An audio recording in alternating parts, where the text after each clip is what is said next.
Hi guys, here from Pax Europiana, from European Chisinau, European Moldova, on the way to the European Union.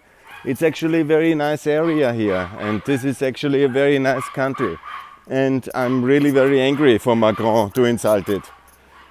It's something he shouldn't have done.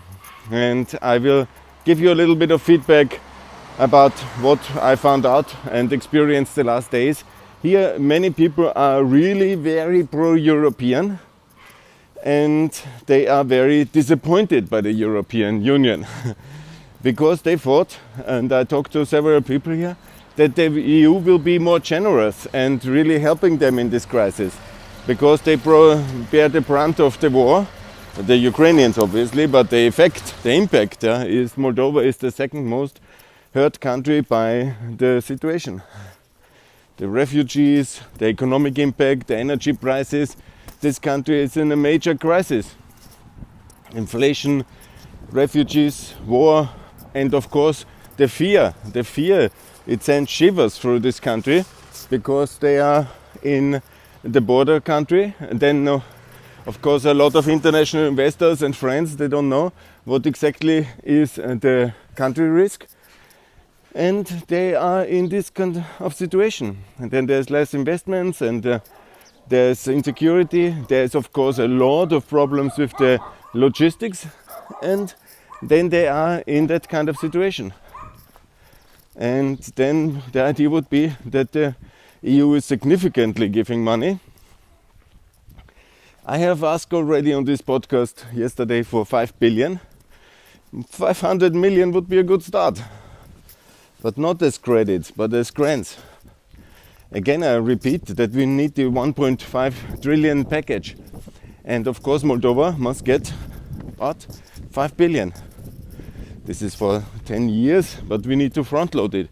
Probably 500 million a year is a very good estimate about what is needed in terms of infrastructure, short-term, long-term help, and macro fiscal stability. And all the things which really need to be done very urgently. And I mean, you don't have to be the master economist or the great Martin Selmayr, the man who knows it all, to understand that this country needs more money fast. I mean, it's quite logical. Let me come also to the security debate. Yeah, actually, it's very beautiful here. I will give you some views, not only my face, but security debate. Yesterday was also very interesting. Yeah. It's also very clear, that they had neutrality since '92. This was the same strategy of the Soviet Union. If you cannot control and dominate countries, then you neutralize them. That's the strategy why we have in Austria neutrality, why Moldova has a neutrality, many countries. Ukraine was neutral in 2014, don't forget. So neutrality without full sovereignty and with foreign troops on your country is not neutrality. And Moldova has foreign troops on the country. So Moldova is in no way obliged to keep neutrality, because that's really like neutrality under the yoke of Russia. This is of course wrong. So I'm calling for NATO membership. And that's also very important. Why it's very important? Because you need to be a NATO applicant, and that's very important that the Americans see how serious you are, that you really want to be with them, because you need American support to break up the European Union, not to break it up, but to get into the European Union and break the French resistance. Because the French, I repeat, in my podcast you can listen to the whole history of the European Union, but the French have been against every single enlargement up to now. And they will be in the future. And they will definitely be against Moldova. I think it's not a secret that Mr. Schallenberg is mini Macron is another issue. But situation is that this country needs to apply to NATO, like Ukraine and Georgia, and like Finland and Sweden, and like Austria. I just written an op-ed for that, and situation is very logical. Yes, so we are in NATO, and it's safe. And of course you need to, like the Finnish have done it, a prior security guarantee. That means because you cannot have it like a French and German chancellor go to Moscow, say no, NATO membership of Ukraine is out of the question, and that's the green light for attack. No, in the case of Moldova, it's more important to do it like in Finland, or also indirectly like in Bosnia and Kosovo. You have a security guarantee, very clear. You say this very clear, that country is now under American and NATO protection. If anybody messes, here's the cruise missiles. The 6th Fleet is maybe far, but I'm sure the Americans know how to defend Moldova. And then Moldova is safe. If anybody makes a mess in Transnistria, and anyhow that will not happen. Because why?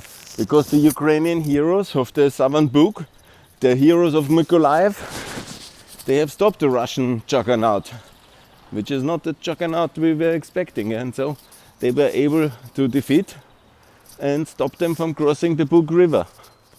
That's a historic defeat of Russia. They wanted to catch up with Transnistria, and it's also very clear that if they could have physically done it, they would have done it, and they would have defeated this country absolutely. And so that's also one of the facts. Yeah? And so we should be very clear on that one. And then we have to make it also very clear that there is a little bit of kind of, what can I say, a misunderstanding between Moldova and Ukraine. And that's also a topic I would like to address on my walk here through the city, because we have a certain problem here. And it's also very clear why that happens. By the way, a very nice place. So, because the Ukrainians say we are in the fighting, and the Georgians and Moldovans are leaning back and piggybacking into the European Union, and the Balkans as well. To some extent that's true, and I understand the anger and the emotions of the Ukrainians. But you know, you can only join together. The idea that just Ukraine joins and Moldova and Georgia not, or the Western Balkans not, it's also a bit ridiculous. That, I mean, Ukraine is at war, so all these complications and the rest can then just wait.